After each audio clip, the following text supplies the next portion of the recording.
साथियों, जय भीम, जय मूल निवासी। वंचित स्वर यूट्यूब चैनल की तरफ से एक बार फिर से आपका स्वागत है। सबसे पहले हम अपने यूट्यूब चैनल की तरफ से सभी अपने दर्शकों को नए साल की बधाई देना चाहते हैं। हमारी तरफ से आप नव वर्ष की बधाई स्वीकार करें। आज 3 जनवरी है। मूल निवासी समाज के लिए बहुत ही ऐतिहासिक दिन। मैं ऐतिहासिक दिन क्यों कह रहा हूं? क्योंकि आज इस समाज में एक ऐसी शख्सियत का जन्मदिन है जिन्होंने इस समाज के लिए शिक्षा के दरवाजे खोले।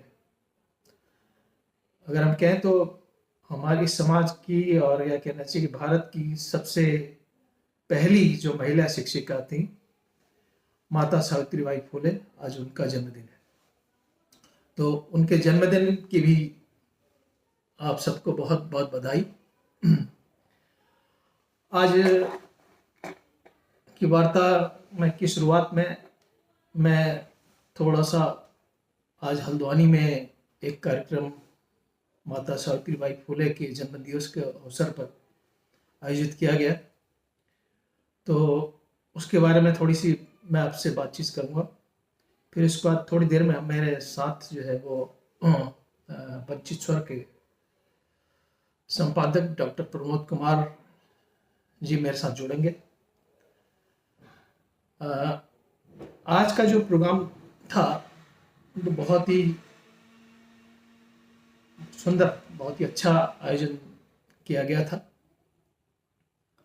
आयोजनकर्ताओं ने उसमें माता सावित्रीबाई फुले के नाम से उन महिलाओं को जिन्होंने समाज में जागरण का काम अपने स्तर से शुरुआत की है और जिन्होंने काफी अपना योगदान इसमें दिया है, उनको पुरस्कृत करने का एक कार्यक्रम रखा था। तो निश्चित रूप से एक बहुत अच्छी पहल इसको कहा जा सकता है और उसमें लोगों की बहुत जो उपस्थिति थी वो बहुत ही उसे कहना चाहिए कि एक अच्छा संकेत है। जो उन महिलाओं ने जो पुरस्कृत की गई थी उनका जो फील्ड वर्क जो है वो उनकी उपस्थिति के रूप में हमको नजर आ रहा था। तो ये एक तरह से सामाजिक और सांस्कृतिक परिवर्तन की तरफ एक बहुत बड़ा कदम था। मैं सामाजिक और सांस्कृतिक परिवर्तन की का क्या बहुत बड़ा कदम मैं इसको इसलिए कह रहा हूँ कि बहुत सारी महिलाएं जो वहां पर थी, आज बहुत सारी ऐसे महिलाएं थी जो अपने साथ अपनी माताओं को लेके आई थी और बहुत सारी ऐसी महिलाएं थी जो अपने साथ अपनी बेटियों को लेके आई थी। तो एक तरह से कहिए कि 3 जनरेशन की उपस्थिति वहां पर थी। तो ये एक बहुत ही अच्छा एक संकेत कहा जा सकता है।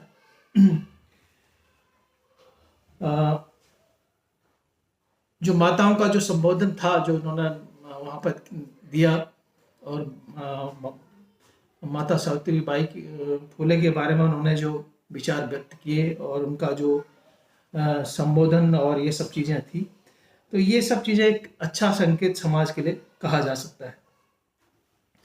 तो ये आने वाले समय में ये जो आयोजन जो है ये एक अच्छा स्वरूप लेगा। मैं आपको शेयर करना चाहता हूँ कि बाबा साहब की जयंती हम काफ़ी बड़े स्वरूप में यहाँ पर हल्द्वानी में मनाते हैं और ये आज हम जिस भव्यता के साथ मनाते हैं आज से 10-12 साल पहले कोई यहाँ पे रामलीला मैदान में बाबा साहब की जयंती का आयोजन किया जाता था। उसका स्तर जो है वो बहुत ही समझिए कि एक खराब उसकी वो कही जा सकती है। उनका प्रयास तो बहुत अच्छे स्तर का था, लेकिन समाज की उपस्थिति और समाज का योगदान और जो कार्यक्रम के आयोजन का जो स्तर था वो उतना मतलब अच्छा नहीं कहा जा सकता है। और हालांकि तो लेकिन वो जो शुरुआत थी, मतलब जो स्टार्टिंग जब होती है, मैं इस बात को इसलिए कहना चाह रहा हूँ कि जो बुनियाद होती है तो बुनियाद वो ऐसी ही हुआ करती है। बुनियाद किसी को दिखाई नहीं पड़ती, किसी भवन की बुनियाद दिखाई नहीं पड़ती।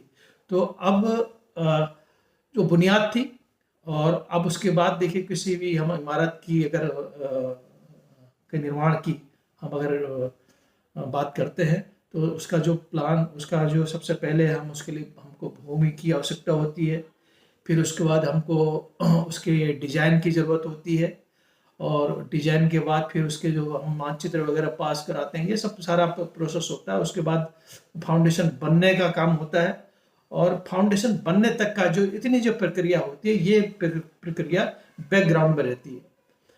और जब जो निर्माण कार्य जो है वो उसके ऊपर आ जाता है, बुनियाद के ऊपर आता है, तब फिर काफ़ी तेज़ी से बढ़ता है।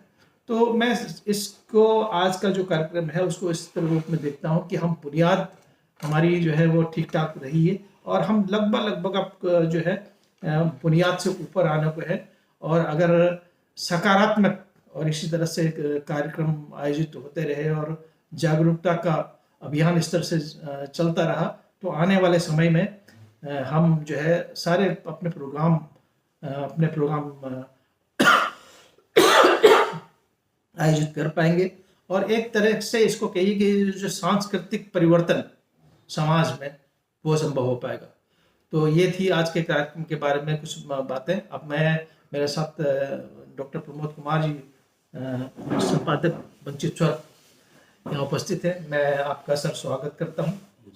और आपसे, चूंकि आपका माता सावित्री बाई फुले के बारे में और तमाम महापुरुषों के बारे में एक अच्छा आपका अनुभव है, बहुत अच्छा आपका बैकग्राउंड है, तो हम आज आपसे माता सावित्री बाई के बारे में कुछ समझना चाहेंगे। जी धन्यवाद सर। सबसे पहले मैं आपका भी धन्यवाद करता हूँ, और जो वंचित स्वर जो मीडिया हाउस है, ये यूट्यूब चैनल है, उसके सभी दर्शकों का भी मैं स्वागत भी करना चाहता हूँ, धन्यवाद भी करना चाहता हूँ कि आप लोग भी कीमती समय देके इस चैनल को वो बढ़ा रहे हैं, इसकी सुनते हैं, इसका सब्सक्राइबर भी काफ़ी बढ़ रहे हैं। तो धीरे धीरे ये एक अपने आप में यहाँ पे एक सामाजिक चेतना के प्रसार में ये चैनल बड़ा एक महत्वपूर्ण भूमिका निभा रहा है। और मैं सभी जो दर्शकों को नव वर्ष की भी बधाई, और सबसे बड़ा जो आज एक बहुत बड़ा दिन है, राष्ट्रमाता सावित्री बाई फुले जयंती, ये एक ऐतिहासिक कहा जाए कि हम लोग एक इतिहास करवट ले रहा है। इतिहास करवट ले रहा है जिस चीज को हम लोग 10 साल 20 साल पहले हमने ना कुछ सुना था, ना जानते थे, लेकिन आज हम बड़ी तेजी से, और हम क्या, सबसे बड़ी चीज इस देश की जो मातृशक्ति कहा जाए, जो हमारी माताएं हैं, बहनें हैं, वो आज देखने को आप 75 जो साल देश का संविधान लागू होने के बाद, ये देखिए इस देश में प्रधान से लेकर प्रधानमंत्री तक आज महिलाएं बनने लगी। आज भी राष्ट्रपति जो देश की हैं वो महिला हैं। लेकिन क्या 100 साल पहले ऐसी स्थिति भारत में थी महिलाओं की? हम लोगों को इस चीज को देखना पड़ेगा, 100 साल पहले का भारत महिलाओं के लिए कैसा था। खुद जो माता सावित्री बाई फुले हैं, उनका 9 साल की उम्र में उनका विवाह हो गया। अब सोचिए, यानी क्या था 100 साल 150 साल पहले भारत, कि 9 साल की उम्र में लड़कियों की शादी हो जाती थी, जिस उम्र में वो लड़की शादी का अर्थ भी नहीं, उसके लिए शिक्षा तो कहीं से कहीं कोई सोचने का भी सवाल नहीं होता था। उसके बाद आप देखेंगे जब हम इतिहास के पन्ने पलटते हैं, यहाँ पर विधवाओं की क्या स्थिति थी। विधवाओं को, अगर कोई महिला विधवा होगी उसके बाल काट के उसको गंजा करके वहाँ छोड़ दिया जाता था, धार्मिक स्थलों में छोड़ दिया जाता था। और देखेंगे सती प्रथा कितनी एक भीषण, मतलब क्रूरतम इस समाज की सच्चाई है कि किसी महिला को जिंदा जला देना।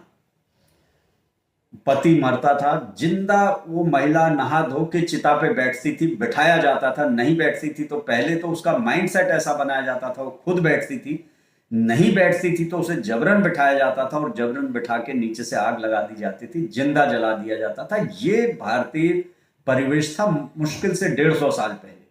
ऐसे में माता सावित्री बाई फुले का, उनको पढ़ाना, उनके राइट्स की बात करना, ये कितनी अपने आप में एक अनोखी घटना है। लेकिन हम ये देखेंगे कि आज भी जो हमारी महिलाएं हैं, भले ही यहाँ प्रधान से लेकर प्रधानमंत्री तक बन गई हैं, राष्ट्रपति तक बन गई हैं, लेकिन क्या उन्हें ये मालूम है कि 150 साल पहले भारत ऐसा था और वो कहाँ से उनको ये पढ़ने लिखने या ये राइट्स मिल गए, किस का इसके पीछे योगदान है।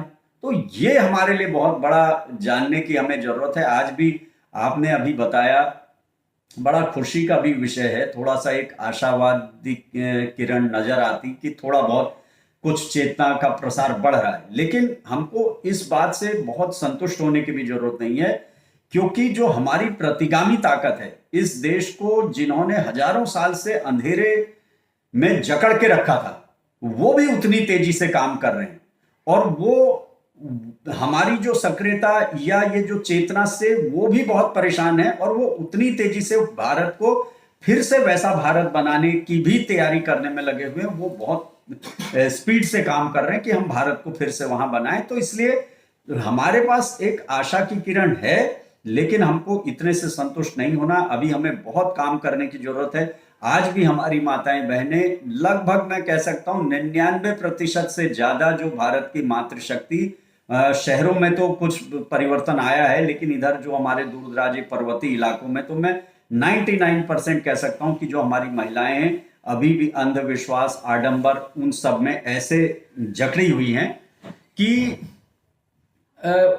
उसमें बहुत हमें मेहनत अभी करने की जरूरत है। तो उन लोगों को पता ही नहीं है कि हमारे लिए किसी महिला ने गोबर भी उन सावित्री बाई फुले पे फेंका गया, कीचड़ फेंका गया, पत्थर उन पर फेंके गए, लेकिन उन्होंने किस तरीके से ज्योतिबा फुले ने उनको पढ़ाया। उसके बाद उन्होंने स्कूल खोला और 1848 में 3 जनवरी 1848 को उन्होंने पहला जो महिलाओं के लिए, बालिकाओं के लिए जो विद्यालय खोला और साल भर के अंदर उन्होंने 5 स्कूल खोल दिए।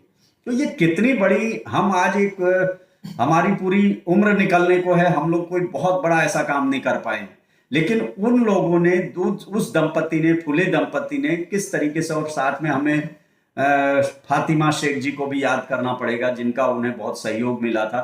और फुले साहब, जिनके अंदर ये चेतना आई कि भाई मैं पहले अपनी पत्नी को पढ़ाऊं, फिर दोनों दंपति ने किस तरीके से काम किया, ये बहुत बड़ा एक। और साथ में हमें एक, मैं और बात कहना चाहता हूं कि हमें बामसेफ जो संगठन का भी यहाँ पर हमें आज धन्यवाद करना पड़ेगा कि जिस तरीके से विचारधारा का प्रवाह बामसेफ ने किया है, और ये एक इतिहास के पन्नों में जो दफन हो चुके महापुरुष, जिनको बिल्कुल इतिहास को दबा दिया गया था, उसको पूरा उभार कर उनके पूरे व्यक्तित्व को समाज के सामने लाने में बामसेफ का भी बहुत बड़ा योगदान है।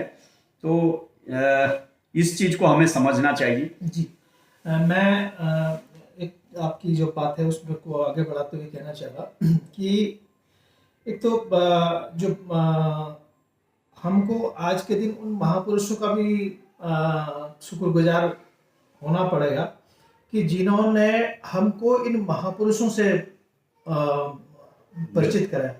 हमारा इतिहास है और हमारे जो महापुरुष है, हमारे पास बहुत एक समृद्धशाली विरासत है, लेकिन वो विरासत हम तक नहीं पहुंच पाई।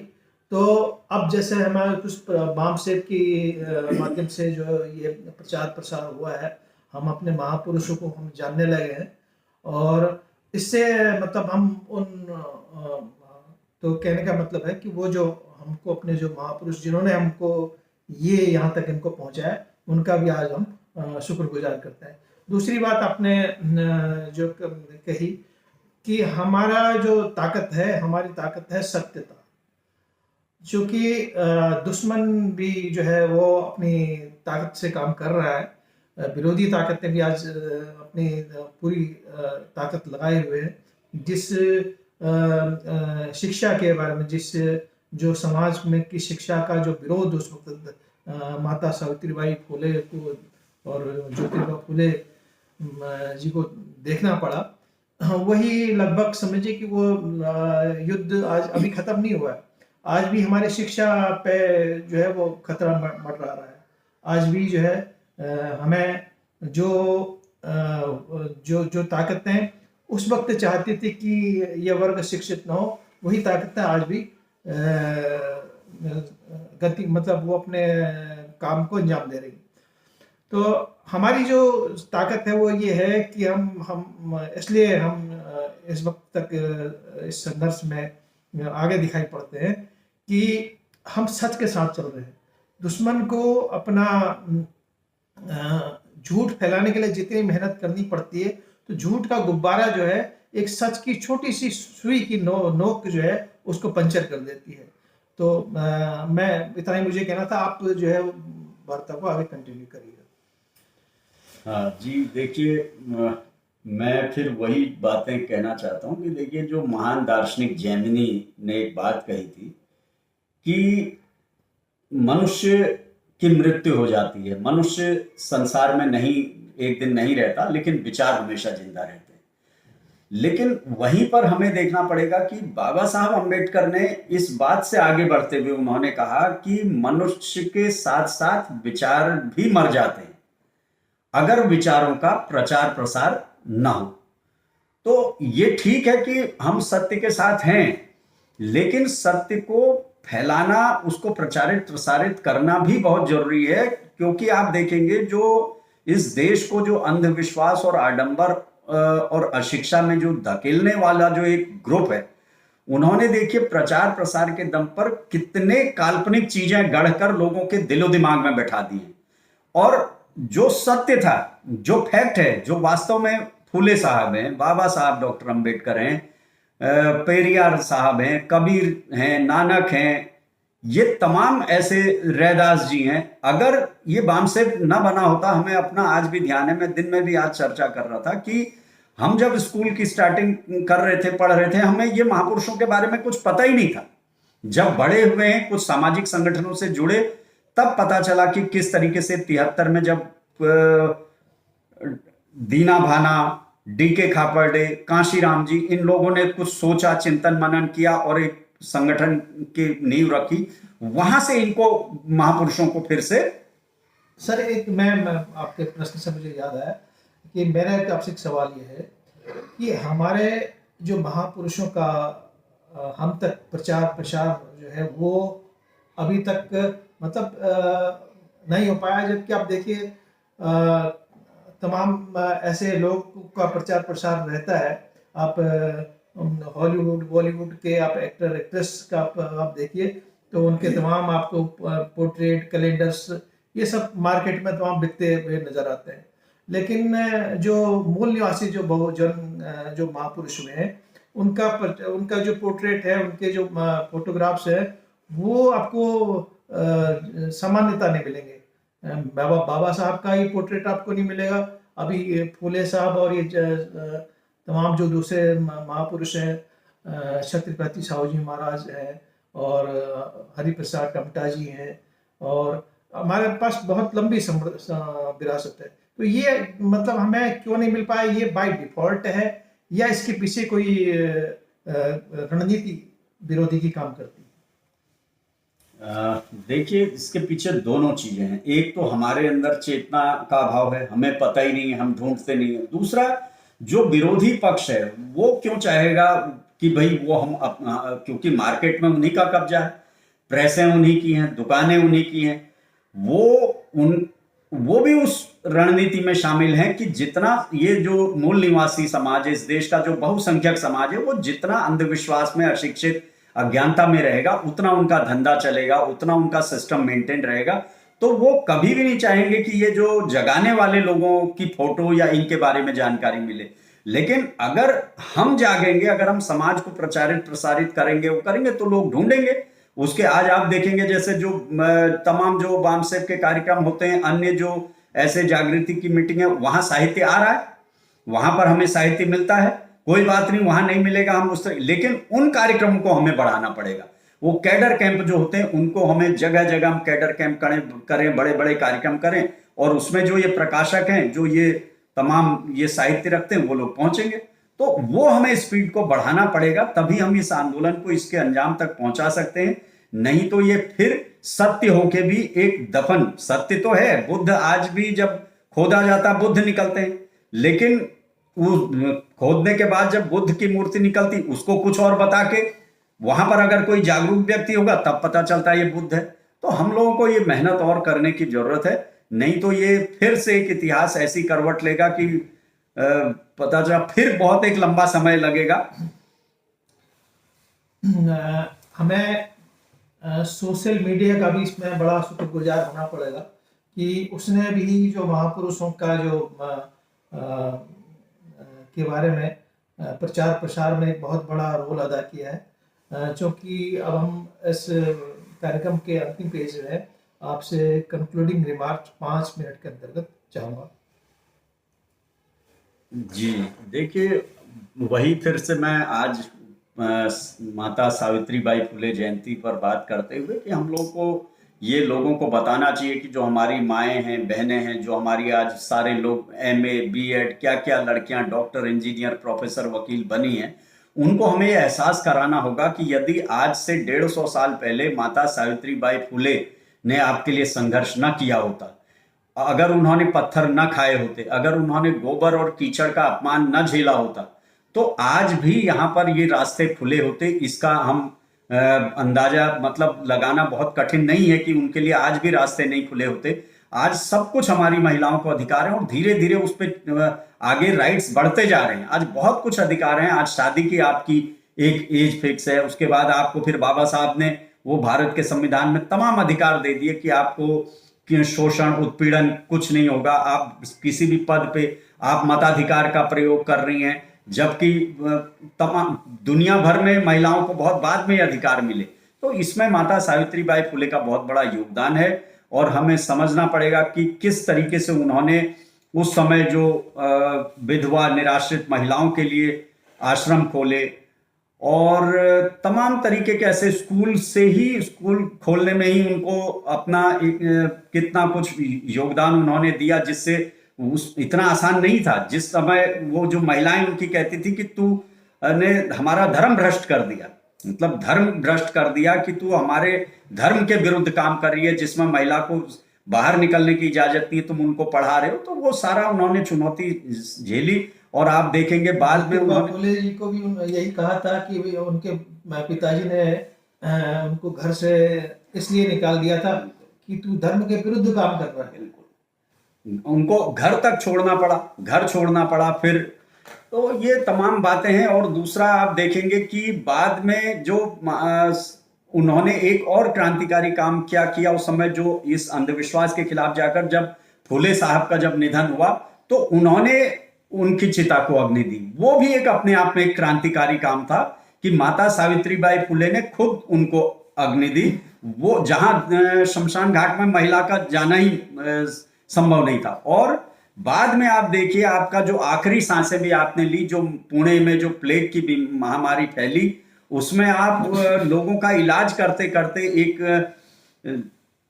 अनटचेबल जो बच्चा, जो अछूत जाति कही जाती है यहाँ, उस बच्चे को आप पीठ पे अपने घर लाई, उसका ट्रीटमेंट किया, उन लोगों का आपने खुद अपने हाथों से इलाज किया। भले इसी में ये संक्रमण आप तक फैल गया, और बाद में प्लेग की ही बीमारी के कारण 1897 में आपका भी जो निधन हो गया, महापरिनिर्वाण हो गया।